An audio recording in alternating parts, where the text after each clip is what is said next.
ഇതുവരെ നമ്മൾ നിസ്സാരമായി കണ്ട രൂപത്തിൽ കടന്നു വരുന്ന ദിവസത്തെ നമ്മൾ ഒരിക്കലും കാണരുത്.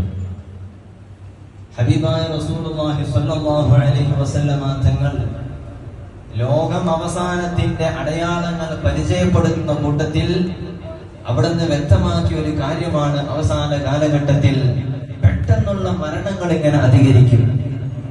പെട്ടെന്നുള്ള മരണങ്ങൾ കൂടുതലായി സംഭവിക്കുന്ന ഒരു സാഹചര്യം വരുമ്പോ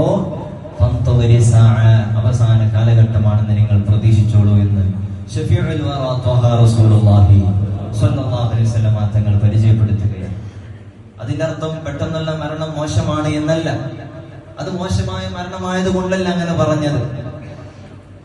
സ്വാലിഹീങ്ങളായ സത്യവിശ്വാസികളായ ആളുകളെ സംബന്ധിച്ചിടത്തോളം അവർക്ക് പെട്ടെന്നുള്ള മരണമായാലും ഇനി രോഗമായി കിടന്ന് അല്പകാലം കഴിഞ്ഞതിന് ശേഷമുള്ള മരണമായാലും രണ്ടും അവർക്ക് നന്മയാണ്. രോഗമായി കിടക്കുന്ന കാലയളവിൽ അതിന്റെ പ്രയാസം അതിൽ ക്ഷമിച്ച് റബ്ബിനോട് കരഞ്ഞു തേടി ആ വേദനയിൽ നിന്ന് മാറാൻ മുമ്പ് കഴിഞ്ഞു പോയ തെറ്റുകുറ്റങ്ങളൊക്കെ ഒരു വേവനാതി വന്ന് അതിനെക്കുറിച്ച് പശ്ചാത്താപ ചിന്ത വന്ന് മനസ്സ് റബ്ബിലേക്ക് അടുക്കുന്ന ഘട്ടം, അത് മുഖേന അവർ ആ രോഗിയായി കിടന്ന കാലഘട്ടത്തിൽ അവരുടെ പാപങ്ങൾ പൊറുപ്പിക്കാൻ, പാപമോചനം ലഭിക്കാൻ, അള്ളാഹു അവരുടെ ദോഷങ്ങളെല്ലാം മായ്ച്ചു കളയാൻ കാരണമാകുന്നു. അതിലൂടെ അവർക്ക് സ്വർഗപ്രവേശനം എളുപ്പമാകുകയാണ്. അതാണ് രോഗമായി കിടക്കുന്നതിലൂടെ അവർക്ക് ലഭിക്കുന്നതായ ഒരു നേട്ടം. ഇനി പെട്ടെന്നുള്ള മരണങ്ങൾ ഒരു സത്യവിശ്വാസിയുടെ ജീവിതം പരിശോധിച്ച് നോക്കുമ്പോൾ ഏത് സമയം മലക്കുൽ മൗത്ത് ഇസ്രാഈൽ അലൈഹിസ്സലാം അവന്റെ അടുക്കലേക്ക് കടന്നു വരും. റബ്ബിന്റെ ഓർഡർ ഏത് സമയത്ത് എവിടെ വെച്ച് ഏത് രൂപത്തിൽ എങ്ങനെയെന്ന് നമുക്ക് യാതൊരു നിശ്ചയവുമില്ല.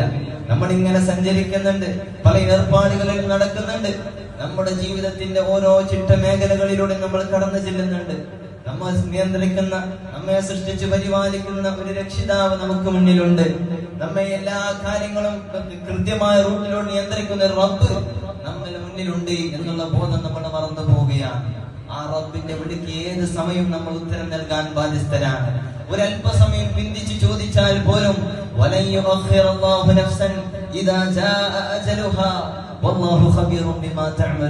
വിശുദ്ധ ഖുർആൻ പരിചയപ്പെടുത്തിയില്ലേ, ഒരു നിമിഷം അങ്ങോട്ടും ഇങ്ങോട്ടും പിന്തിച്ചു തരൂല. അതാണ് അള്ളാഹുവിന്റെ അജരത്തിയാലുള്ള തീരുമാനം. ആ തീരുമാനം ഒരു വിശ്വാസിയുടെ മനസ്സിൽ സദാസമയം ഉണ്ടായിരിക്കുമ്പോൾ അവന് എപ്പോഴും മരണത്തിന് വേണ്ടി തയ്യാറായിട്ടുണ്ടാകും. മരണം എപ്പോഴും അവന് പിടികൂടാം. മലക്കുൽ മൗത്ത് ഇസ്രാഈൽ അലൈഹിസ്സലാം അവന്റെ മുന്നിലേക്ക് ഏത് നിമിഷവും കടന്നു ചെല്ലാമെന്ന തിക്തമായ ബോധത്തോടുകൂടി ആയിരിക്കും ഒരു സത്യവിശ്വാസിയായ മനുഷ്യൻ കടന്നു നടക്കുന്നത്. എന്നാൽ ഇതിലൂടെ പെട്ടെന്നുള്ള മരണങ്ങൾ ഉണ്ടാകുന്നതിലൂടെ കുടുംബങ്ങൾക്ക് വല്ലാത്ത ആഘാതങ്ങൾ ഉണ്ടായേക്കാം, വലിയ പ്രയാസങ്ങൾ ഉണ്ടായേക്കാം. ഇതുവരെ സന്തോഷത്തോടുകൂടെ ചിരിച്ച് കളിച്ച് നമ്മുടെ കൂടെ സഹവസിച്ചിരുന്ന ഒരു കുടുംബാംഗം, നമ്മുടെ വന്യപിതാവ് അല്ലെങ്കിൽ നമ്മുടെ പ്രിയപ്പെട്ട മാതാവ്, പ്രിയപ്പെട്ട സഹോദരൻ നമ്മിൽ നിന്ന് ഇവിടെ പറയുമ്പോ, പെട്ടെന്നുള്ള യാത്രയാകുമ്പോ വല്ലാത്ത വിഷമമായി പോകും, വല്ലാത്തൊരു ബേജാറായി പോകും. അത് വല്ലാത്തൊരു ഷോക്കാകുമ്പോ ആ കുടുംബത്തിന്റെ സങ്കടത്തിലാഴ്ത്തും. സുബ്ഹാനല്ലാഹ്, അങ്ങനെ എത്ര സംഭവങ്ങൾ നമ്മുടെ മുന്നിലുണ്ട്. ചെറിയ രോഗം കാരണം ഹോസ്പിറ്റലിൽ കാണിക്കാൻ വന്നതാ. ആ രോഗം വളരെ നിസ്സാരമായ രോഗമാണ്, വലിയ ഗൗരവത്തിൽ എടുക്കേണ്ട രോഗമല്ല. പക്ഷേ ഹോസ്പിറ്റലിൽ അഡ്മിറ്റ് ആകാൻ പറഞ്ഞു. ദിവസങ്ങൾ കഴിഞ്ഞു, രോഗം ശിഫിയാകുമെന്ന പ്രതീക്ഷയുണ്ട്. അതിന്റെ പ്രതീക്ഷയുടെ മുൾമുനയിലേക്ക് എത്തിയിട്ടുമുണ്ട്. എന്നാലും ഒരു ദിവസം കൂടി ഇവിടെ ഇരിക്കുക എന്ന് കരുതി ഹോസ്പിറ്റലിൽ വീണ്ടും താമസിച്ചു. അള്ളാഹുവിന്റെ പ്രത്യേകമായ തീരുമാനപ്രകാരം ആ ദിവസം ആ സഹോദരൻ നമ്മിൽ നിന്ന് യാത്ര പറയുകയാണ്. അള്ളാഹുവേ, അങ്ങനെ എത്ര മരണങ്ങൾ. സൽക്കർമ്മകാരികളാണ്. മരണമാസന്നമായ സമയത്ത് പോലും അവരുടെ അമാലുകളെല്ലാം ഒന്നുമില്ലാതെയായി നാളെ റബ്ബിന്റെ കോടതിയിലെത്തുമ്പോ ഒരു നന്മയും ബാക്കിയാകാതെ എല്ലാം മറ്റുള്ളവരിലേക്ക് ഏൽപ്പിച്ചുകൊണ്ട് യാത്രയായ ആളുകൾ. എന്താണ് കാരണം? ജീവിത ശുദ്ധിയല്ല. ഇബാദത്തുകൾ കൃത്യമാണ്, നിസ്കാരങ്ങൾ കൃത്യമാണ്, ജമാഅത്തിന് കൃത്യമായി പങ്കെടുക്കുന്നുണ്ട്, സ്വലാത്തിൽ പങ്കെടുക്കുന്നുണ്ട്, ഖുർആനത്ത് വളരെ ഉഷാറാണ്, ഖത്മുകൾ ഒരുപാട് തീർക്കുന്നുണ്ട്. അല്ലാഹ്, എവിടെയാണ് പിഴച്ചത്? എല്ലാ അഅ്മാലുകളും ഭംഗിയായി നിറവേറ്റുന്ന മനുഷ്യൻ റബ്ബിന്റെ അടുക്കലേക്ക് എത്തുമ്പോ എല്ലാം അങ്ങ് വട്ടപൂജ്യമായിട്ട് ഒന്നുമില്ലാത്ത നന്മകളില്ലാതെ നരകത്തിന്റെ വിറകായി മാറുന്ന ഘട്ടം ഓർക്കണേ മുഅ്മിനീങ്ങളെ. ഇവിടെയാണ് നമ്മുടെ സൽക്കർമ്മങ്ങൾ ചോർന്നു പോയത്. നമ്മുടെ നിസ്കാരങ്ങൾ ഏതു ഭാഗത്തേക്കാണ് നീക്കം ചെയ്യപ്പെട്ടത്? നോമ്പുകൾ എങ്ങോട്ടാണ് ഫോർവേഡ് ചെയ്യപ്പെട്ടത്? ഒന്നും ചിന്തിക്കാൻ അറിയില്ല.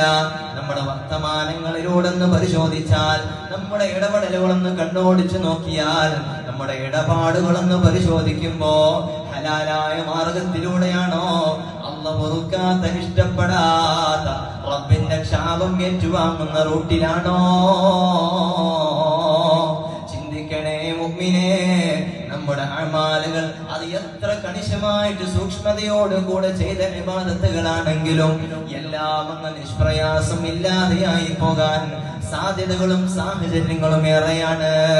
പെട്ടെന്ന് മരണപ്പെടുന്ന ഒരു സത്യവിശ്വാസിക്ക് തുടർന്നുള്ള കാലയളവിൽ ഇത്തരം ഹറാമുകളിലേക്കൊന്നും കടന്നു ചെല്ലാതെ ഈ ഭൗതികമായ സുഖത്തിൽ അനുഭവപ്പെട്ടുകൊണ്ട് ഈ ദുന്യവിയായ ജീവിതത്തിന് അടിച്ചായിക്കൊണ്ട് സാഹചര്യങ്ങളിൽ കടന്നുകൊണ്ടുള്ള ആ ഹറാമിലൂടെയുള്ള ജീവിതം നയിക്കാൻ അവനക്ക് അവസരമില്ല.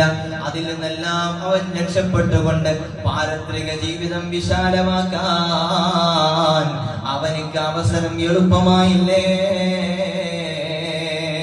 ഈ ഗണത്തിൽ ചിന്തിക്കുമ്പോ, ഈ റൂട്ടിലൂടെ ഒന്ന് നോക്കുമ്പോ, ആ പെട്ടെന്നുള്ള മരണം ഒരു സത്യവിശ്വാസിക്ക് ഗുണമായിട്ടല്ലേ? അതുകൊണ്ടാണ് വിശുദ്ധ ഖുർആൻ നമ്മോട് ഓർമ്മപ്പെടുത്തിയത്, നാളേക്ക് വേണ്ടിയുള്ള തയ്യാറെടുപ്പുകൾ നമ്മൾ എന്നും ചെയ്തിരിക്കണം.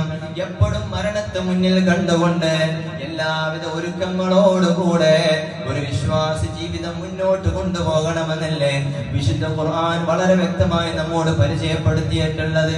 ബിസ്മില്ലാഹിർ റഹ്മാനിർ റഹീം. യാ അയ്യുഹല്ലദീന ആമനു തഖുല്ലാഹ വൽ തൻദുർ നഫ്സും മാ ഖദ്ദമത് ലിഗദ് വത്തഖുല്ലാഹ ഇന്നല്ലാഹ ഖബീറും ബിമാ തഅമലൂൻ. വളരെ വ്യക്തമായിട്ടാണ് വിശുദ്ധ ഖുർആൻ പരിചയപ്പെടുത്തുന്നത്. നമുക്ക് ഈ ദുനിയാവിലുള്ള നഷ്ടങ്ങളൊന്നുമല്ല ആഖിറത്തിലുള്ള നഷ്ടങ്ങൾ.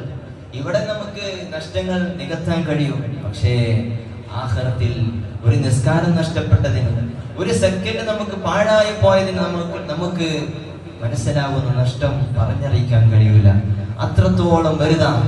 എന്നാൽ കടന്നു വരുന്ന റമദാനിന്റെ ഈ പറഞ്ഞതിന്റെ പൊരുളെന്താണെന്ന് മനസ്സിലായില്ലേ? കടന്നു വരാനിരിക്കുന്ന റമദാനിലെ 10 ദിനങ്ങൾ, ഒരു ദിവസം കൂടി പിന്നിട്ടാണ് റമദാനിലെ അവസാനത്തെ 10 നമ്മിലേക്ക് കടന്നു വരികയാണ്. ആ 10 ദിനങ്ങളിൽ റബ്ബ് നൽകുന്ന ശ്രേഷ്ഠത ഇന്നത്തെ ഖുതുബയിലും കൂടി നമ്മൾ ഓർമ്മപ്പെടുത്തിയില്ലേ? ഇന്നാ അൻസൽനാഹു ഫീ ലൈലത്തിൽ ഖദ്ർ വമാ അദ്റാക മാ ലൈലത്തുൽ ഖദ്ർ ലൈലത്തുൽ ഖദ്രി ഖൈറും മിൻ അൽഫി ശഹർ. 1000 മാസങ്ങളേക്കാൾ പുണ്യമുള്ളതായ ദിവസങ്ങൾ, ഏകദേശം 83 വർഷക്കാലം ചെയ്തെടുക്കുന്ന അമല് ഒരൊറ്റ ദിവസം കൊണ്ട് മുഅ്മിനായ മനുഷ്യനിക്ക് നേടിയെടുക്കാൻ സാധിച്ചാൽ അവന്റെ ആയുസ് കാലത്ത് ചെയ്തെടുക്കാൻ കഴിയാത്ത ഒരു സുബ്ഹാനല്ലാഹ് പറഞ്ഞാൽ 83 വർഷം സുബ്ഹാനല്ലാഹ് പറഞ്ഞ പ്രതിഫലം ലഭിക്കുന്നില്ലേ? ലാ ഇലാഹ ഇല്ലല്ലാഹ് പറഞ്ഞാൽ 83 വർഷത്തെ ലാ ഇലാഹ ഇല്ലല്ലാഹയുടെ അമൽ പ്രതിഫലം ലഭിക്കുന്നില്ലേ? ഇങ്ങനെ തുടങ്ങി ഓരോ നിസ്കാരങ്ങൾ, ഓരോ നോമ്പുകൾ, ഓരോരോ സൽക്കർമ്മങ്ങൾ എടുത്തു പരിശോധിക്കുമ്പോ ഒരുപാട് സ്വലവാത്തുകളുണ്ട്, അദ്കാറുകളുണ്ട്, ഹസനാത്തുകളുടെ കൂമ്പാരങ്ങൾ. വർഷങ്ങളോളം ചെയ്തെടുത്താലും നമ്മൾക്ക് ചെയ്തെടുത്താലും കഴിയാത്ത അത്ര അവസരങ്ങൾ ഒരൊറ്റ ദിവസം കൊണ്ട് റബ്ബ് തആല നമുക്ക് നേടാൻ അവസരം ലഭിക്കുന്ന 10 ദിവസം നമ്മുടെ മുന്നിലൂടെ പരിചയപ്പെടുത്തുമ്പോ മുഅ്മിനീങ്ങളെ നെവർ മൈൻഡാക്കി കളയാൻ പറ്റൂല. കടന്നു വരുന്ന 10 ദിവസങ്ങൾ നിർണായകമാണ്. ഇതുവരെ നമ്മൾ ചെയ്ത നിസ്കാരങ്ങൾ എല്ലാം ഖബൂലിയത്താകാൻ റബ്ബിനോട് കരഞ്ഞു പറയേണ്ട അവസരം അതിക്രമിച്ചു പോയിരിക്കുകയാ. എത്രത്തോളം അടുത്ത റമദാനിലേക്ക് നമ്മൾ ആരുണ്ടാവും നമുക്ക് യാതൊരു ഉറപ്പില്ല. ആ ഒരു ഉറപ്പോടുകൂടെ തന്നെയാണ് ഈ റമദാനെ നമ്മൾ കാണേണ്ടത് എന്നാണ് മഹാന്മാർ പഠിപ്പിക്കുന്നത്. അടുത്ത റമദാനിലേക്ക് നമ്മൾ ഉണ്ടാവൂല. നമ്മളിപ്പോ ഹോസ്പിറ്റലിൽ പോയി ഒരു രോഗം വന്ന് രോഗിയോട് പറഞ്ഞില്ലെങ്കിലും രോഗിയുടെ കൂടെയുള്ള ആളുകളോട് ചിലപ്പോൾ ഡോക്ടർ പറയും വളരെ റയറായ കേസാണ് രക്ഷപ്പെടാൻ, ചുരുങ്ങിയ ഏറിപ്പോയ 1-2 ദിവസം, അതിനപ്പുറത്തേക്ക് കാര്യം കഷ്ടാണ്, ഇങ്ങനത്തെ കേസുകളൊന്നും രക്ഷപ്പെടാറില്ല എന്ന് പറഞ്ഞാൽ ഈ വിവരമെങ്ങാനും രോഗി അറിഞ്ഞാൽ സുബ്ഹാനല്ലാഹ്, പിന്നീട് ആ രോഗിയുടെ ചിന്ത എന്തായിരിക്കും? റബ്ബിന്റെ ഭാഗത്തിൽ നല്ല രക്ഷ മാത്രമായിരിക്കും. ഇതുവരെ ഞാൻ ജീവിച്ച ജീവിത രീതികൾ മനസ്സിലേക്കൊന്ന് കടന്നു ചെല്ലും. പടച്ച റബ്ബേ, ആഖിറത്തിൽ രക്ഷ പ്രാപിക്കാനുള്ള ഒരു കാര്യം പോലും ഞാൻ ചെയ്തിട്ടില്ലല്ലോ, ചെയ്തതൊന്നും ആത്മാർത്ഥമായിട്ടല്ലല്ലോ. നിസ്കരിച്ചിട്ടുണ്ട്, സ്വലാത്തിന് പങ്കെടുത്തിട്ടുണ്ട്, നല്ലത് ഒരുപാട് ദാനധർമ്മങ്ങൾ ചെയ്തിട്ടുണ്ട്. ഇതെല്ലാം ദുന്യവിയായ സുഖത്തിന് വേണ്ടിയും സ്ഥാനമാനങ്ങൾക്കും വേണ്ടിയാണല്ലോ റബ്ബേ. നിന്റെ വജ്ഹ് ഉദ്ദേശിച്ചുകൊണ്ട്, നിന്റെ റിള പ്രതീക്ഷിച്ചുകൊണ്ട്, പാരത്രിക ഗുണം ലക്ഷ്യം വെച്ചുകൊണ്ട് ഒന്നും ഞാൻ നേടിയില്ലല്ലോ അല്ലാഹ്. ഒരു ആയുസ്സുകാലം എനിക്ക് നീട്ടി കിട്ടിയിട്ടില്ലെങ്കിൽ, ഒരു വർഷം കൂടി എനിക്ക് നീട്ടി കിട്ടിയെങ്കിൽ എത്രത്തോളം നിന്നിലേക്ക് അടുക്കാനും കഴിയുമോ, ഒരു സെക്കൻഡും പാഴാകാതെ നിന്നിലേക്ക് ഇബാദത്തുമായി മുഴുകാൻ ഞാൻ സന്നദ്ധനാകുമല്ലോ റബ്ബേ. എന്റെ ആയുസ് നീട്ടിത്തരണേ അല്ലാഹ് എന്ന് കരഞ്ഞ് പറയുന്ന രംഗമല്ലേ ഓരോ മനുഷ്യന്റെയും മനസ്സിലൂടെ കടന്നു ചെല്ലുക. എന്നാൽ വിശുദ്ധ റമദാനിന്റെ അവസാനത്തെ 10ലേക്ക് കടക്കുമ്പോ മുഅ്മിനീങ്ങളെ നമ്മൾ ചിന്തിക്കേണ്ടത്, ഈ റമദാൻ നമ്മുടെ അവസാനത്തെ റമദാനാ, അടുത്ത റമദാനിലേക്ക് നമ്മൾ ബാക്കിയാവൂല എന്ന നിയ്യത്തോടുകൂടെ നമ്മൾ അമാലുകളിലേക്ക്, ഇബാദത്തുകളിലേക്ക് കടക്കുമ്പോ അതിൽ നല്ലൊരു ആത്മാർത്ഥതയുണ്ടാകും, അതിലൊരു സ്വീകാര്യതയുണ്ടാകും. ആ നിസ്കരിക്കുന്ന നിസ്കാരങ്ങൾക്ക്, നിർവഹിക്കുന്ന നോമ്പുകൾക്ക്, ചൊല്ലിത്തീർക്കുന്ന സ്വലാത്തുകൾക്ക്, ദിക്റുകൾക്ക്, തഹ്ലീലുകൾക്കെല്ലാം അല്ലാഹുവിന്റെ അടുക്കൽ ഖബൂലിയത്ത് ഉണ്ടാകും. നമ്മുടെ നിയ്യത്ത് ഇഖ്ലാസോടുകൂടെയാണ്, ആളുകൾ കാണാൻ വേണ്ടിയിട്ടല്ല, സ്വാധീനം ലഭിക്കാൻ വേണ്ടിയിട്ടല്ല, ആളുകൾക്കിടയിൽ മതിപ്പുണ്ടാകാൻ വേണ്ടിയിട്ടല്ല, എല്ലാം റബ്ബിന്റെ പൊരുത്തം മാത്രമാണ് നമുക്കുള്ള ലക്ഷ്യം. ആ ലക്ഷ്യത്തോടുകൂടെ ചെയ്തെടുക്കുന്ന സർവ്വ ഇബാദത്തുകളും അല്ലാഹു സ്വീകരിക്കുമെന്നതിൽ യാതൊരു സംശയവുമില്ല. അതുകൊണ്ട് എന്റെ ശബ്ദം ശ്രവിക്കുന്ന മുഅ്മിനീങ്ങളെ, ഈ കടന്നു വരാനിരിക്കുന്ന 10 ദിവസങ്ങൾ നമുക്കൊരിക്കലും നഷ്ടപ്പെടുത്തിക്കൂടാ. പരിശുദ്ധമാക്കപ്പെട്ട ഹദീസുകളിലൊക്കെ കാണാം, മഹാനായ ഉസ്മാൻ ഇബ്നു അഫ്ഫാൻ റളിയല്ലാഹു അൻഹു റിപ്പോർട്ട് ചെയ്യുന്നുണ്ട്, ഹബീബായ റസൂലുള്ളാഹി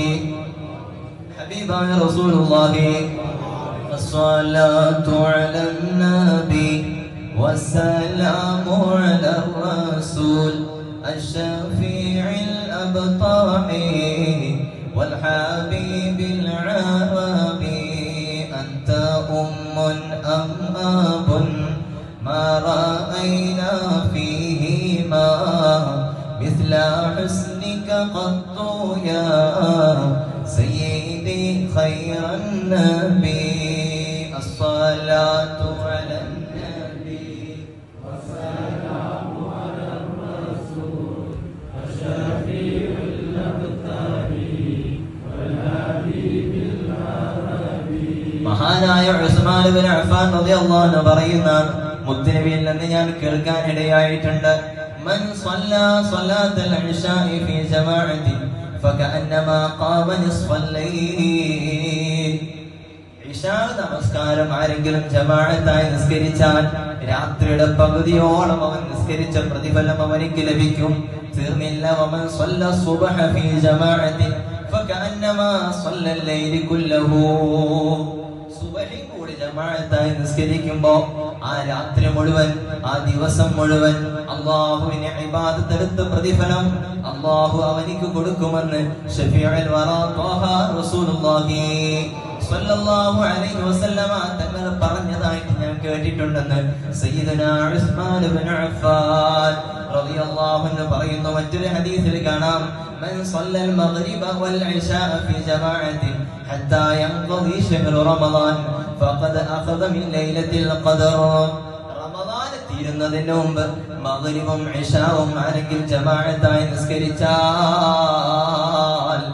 ആ റമദാനിൽ, അതേ റമദാനിൽ ലൈലത്തുൽ ഖദറിൽ അവൻ ഉൾപ്പെട്ടവനായി. ലൈലത്തുൽ ഖദർ എന്നാ നമുക്ക് ആർക്കും അറിയില്ല. ഒറ്റപ്പെട്ട രാവുകളിലാണ് നമ്മൾ പറയും. അത് നോമ്പ് തുടങ്ങി ഒറ്റപ്പെട്ട രാവുകളാകാം, അല്ലെങ്കിൽ അവസാനത്ത് എങ്ങോട്ടും ഒറ്റപ്പെട്ട രാവുകളാകാം. അതുകൊണ്ട് ഒറ്റപ്പെട്ട രാവുകൾ എന്ന് കണക്കിലെടുത്ത് അവർ 27 രാവും 23 രാവും 25 രാവും മാത്രം പ്രതീക്ഷിച്ചാൽ പോരാ. റമദാനിൽ എല്ലാ രാവിലും പ്രതീക്ഷിക്കണം, എല്ലാ രാവിലും പ്രതീക്ഷിക്കണം എന്ന ഹദീസുമുണ്ട്.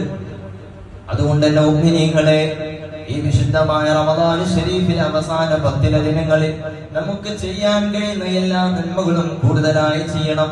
എത്രത്തോളം സ്വതക്കകൾ വർദ്ധിപ്പിക്കണം. സ്വതക്കകൾക്കൊക്കെ വലിയ ഇജാബത്താണ്. അപ്പൊ സ്വതക്ക എന്നുള്ളത് ചില്ലറ കാര്യമല്ല. ഈ സ്വതക്ക എന്ന് പറയുമ്പോൾ വെറും പണം കൊടുക്കുക എന്നല്ല. പണം കൊടുക്കൽ മാത്രമല്ല സ്വതക്ക. ഒരു ദിക്ർ ചൊല്ലിയാൽ, സുബ്ഹാനല്ലാഹ് പറഞ്ഞാൽ, അൽഹംദുലില്ലാഹ് പറഞ്ഞാൽ അതും സ്വതക്കയാണ്. ഒരു പുഞ്ചിരി നൽകിയാൽ അതും സ്വതക്കയാണ്. ഒരു പാവപ്പെട്ട മനുഷ്യൻ വീഴാൻ പോകുമ്പോൾ അയാളെ പിടിച്ചാൽ അതും സ്വതക്കയാണ്. സ്വതക്കയുടെ ഗണത്തിൽ പെടാൻ കൂടുതലായെന്ന് ചിന്തിക്കേണ്ട. സമ്പത്തില്ലല്ലോ, പൈസ ഇല്ലല്ലോ കൊടുക്കാൻ, അതുകൊണ്ട് എന്ന് കരുതണ്ട. വെറും പൈസ മാത്രം കൊടുത്തിട്ട് പണം മാത്രം ചെലവഴിക്കലല്ല സ്വതക്ക. സ്വതക്ക എന്ന് മറ്റുള്ളവർക്ക് ഗുണമായി തോന്നുന്ന എല്ലാ മേഖലകളിലും സ്വതക്കയുടെ പ്രതിഫലം ലഭിക്കുമെന്ന് ശഫീഉൽ വറാ ത്വഹ റസൂലുള്ളാഹി സ്വല്ലല്ലാഹു അലൈഹി വസല്ലം തങ്ങൾ നമ്മെ പഠിപ്പിക്കുകയാണ്. അതുകൊണ്ട് എന്റെ മുഅ്മിനീങ്ങളെ അവസാനിപ്പിക്കുകയാണ്. ഈ കടന്നു വരുന്ന രാവുകളിൽ, ദിവസങ്ങളിൽ സ്വതക്കകളൊക്കെ വർദ്ധിപ്പിക്കുക. ദാനധർമ്മങ്ങളും മറ്റുള്ള ഹക്കിടപാടുകളൊക്കെ പൂർത്തീകരിക്കുക. തൗബ ചെയ്ത് റബ്ബിലേക്ക് മടങ്ങാനുള്ള അവസരമാണ്. റബ്ബിനോട് കരഞ്ഞ് പ്രാർത്ഥിക്കുക. ഒരു സമയവും പാഴാക്കാതെ, റമദാനിലെ വിശിഷ്യ തറാവീഹ് നമസ്കാരങ്ങളൊന്നും നഷ്ടപ്പെടുത്താതെ. അവസാന ഘട്ടത്തിലാണ് പലരും ഷോപ്പിങ്ങിന് വേണ്ടി സമയം കണ്ടെത്താറുള്ളത്.